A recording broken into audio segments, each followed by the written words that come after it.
Welcome to College Briefing. The content of the briefing includes: Governor Whitmer criticizes MSU for scandal after scandal, leadership woes. Power outage disrupts classes at U of T Scarborough campus. How the Israel-Hamas war imperils action against global warming. Manchester University claims huge drone record. Former Steak and Shake worker robs restaurant, then gets scammed buying car, feds say. Governor Whitmer criticizes MSU for scandal after scandal, leadership woes. Associated Press. Michigan Governor Gretchen Whitmer has criticized Michigan State University, MSU, for its lack of unified leadership following a series of incidents. Two MSU trustees have stated that they support the removal of board chair Rema Vassar. Additionally, MSU apologized after an image of Adolf Hitler was shown on the scoreboard before a football game. The university is also facing criticism for its handling of the firing of football coach Mel Tucker, who was accused of sexual harassment.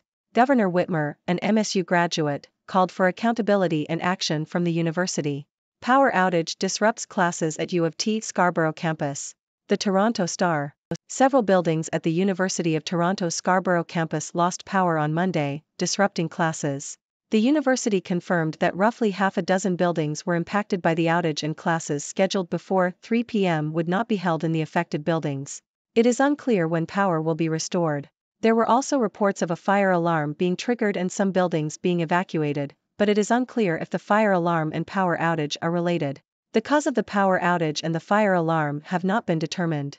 How the Israel-Hamas war imperils action against global warming. New York Times. The conflict in the Middle East between Israel and Hamas threatens to hinder global efforts to address climate change. The region is rich in energy resources, making it tempting for countries to focus on securing their oil and gas supplies rather than transitioning away from fossil fuels. The winners so far are weapons and oil producers, with defense stocks rallying and oil prices increasing. This conflict, along with other geopolitical tensions, could complicate climate negotiations scheduled for November in the United Arab Emirates, a major oil producer. Manchester University claims huge drone record. BBC. Engineers at the University of Manchester have successfully flown what they believe may be the largest unmanned quadcopter drone ever built. The drone, named the Giant Foam Board Quadcopter, GFQ, is made from foam board and spans 6.4 m corner to corner. It can be flown both manually and autonomously, and weighs just under 25 kilograms. The team at Manchester will now attempt to build an even larger drone.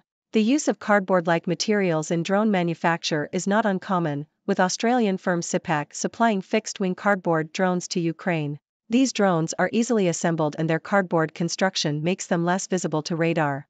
Former Steak and Shake worker robs restaurant, then gets scammed buying car, feds say. Yahoo!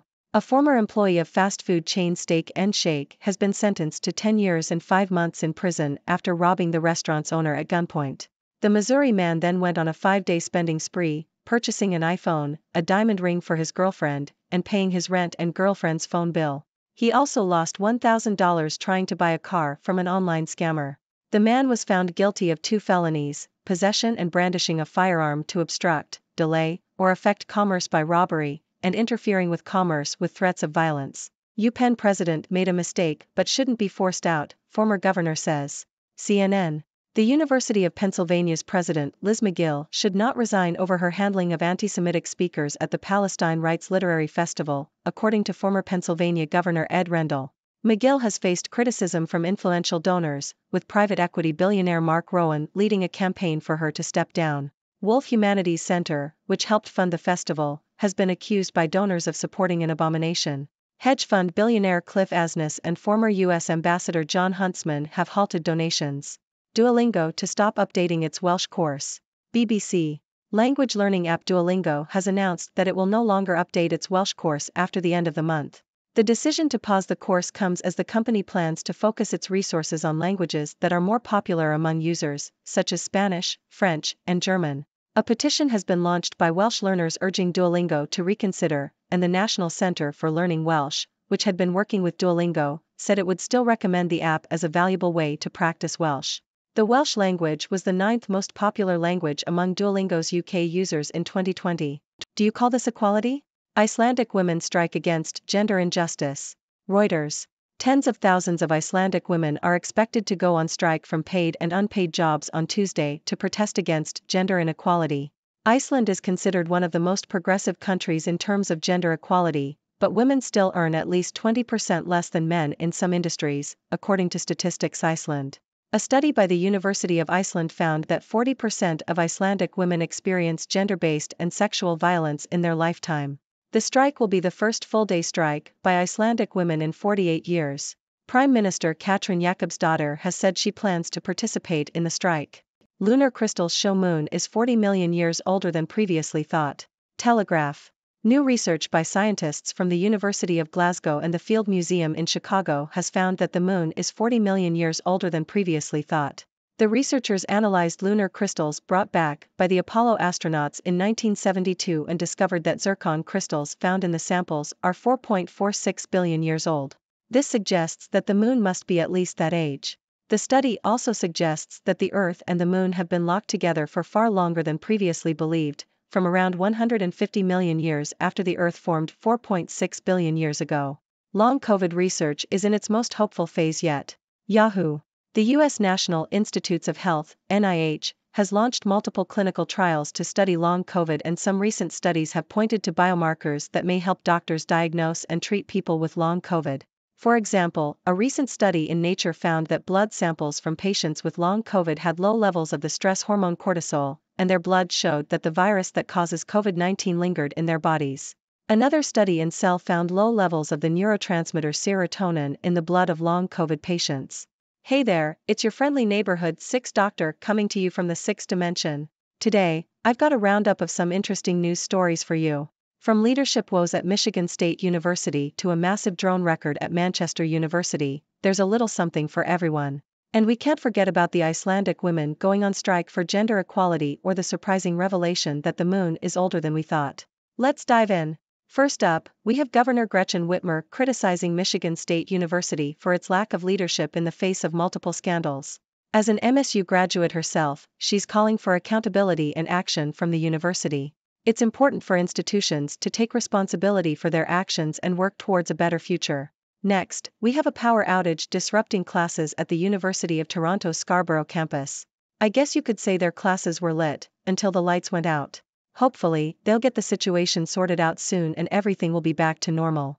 Now, let's talk about the Israel-Hamas conflict and its impact on global efforts to address climate change. It's a sticky situation, with countries focusing on securing energy resources rather than transitioning away from fossil fuels. But hey, at least weapons and oil producers are winning, right? Maybe we need to find a way to bring peace to the Middle East for the sake of our planet. In more lighthearted news, engineers at the University of Manchester have flown what they believe may be the largest unmanned quadcopter drone ever built.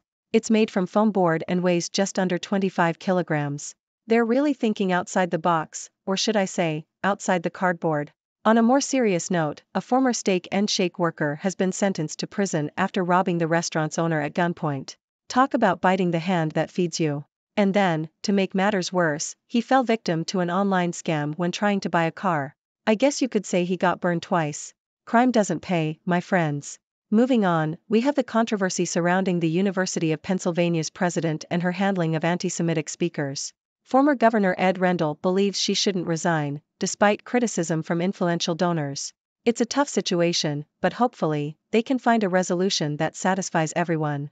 In language learning news, Duolingo has announced that it will no longer update its Welsh course. It's a shame for Welsh learners, but I guess they'll have to find another way to practice. Maybe they can start a petition or something. Oh wait, they already did. Well, good luck to them. And speaking of protests, tens of thousands of Icelandic women are going on strike to protest against gender inequality. Even in progressive countries like Iceland, there's still work to be done. It's great to see people standing up for their rights and fighting for equality. Last but not least, we have some lunar news. Scientists have discovered that the moon is 40 million years older than previously thought. Talk about aging gracefully. This new finding also suggests that the Earth and the moon have been together for much longer than we realized. It's a cosmic love story, folks. Now, before I sign off, I want to hear from you. What are your thoughts on these news stories? Do you have any burning questions for me? Let's get the discussion going. And remember, stay curious and keep exploring the sixth dimension. Thank you for tuning in. The content above showcases the latest briefing reports and analytical synopses, thoughtfully curated by the 6Do team. These insights stem from a wide array of reputable media outlets, think tanks, government sources, and specialized experts worldwide. We encourage you to explore these sources for a comprehensive perspective. Keep in mind that while the content may not always align with the official standpoint of 6DO Brief, it's not meant to be taken as absolute directives for decision-making. Comprising seasoned media professionals, learned scholars, and accomplished scientists, the 6DO team embodies a trailblazing, fully independent media entity. To customize 6DO Brief to meet your professional needs, you have the option to subscribe to a diverse array of briefings on our website, 6dobrief.com. Regardless of your location, you can conveniently receive 6DO Brief via email.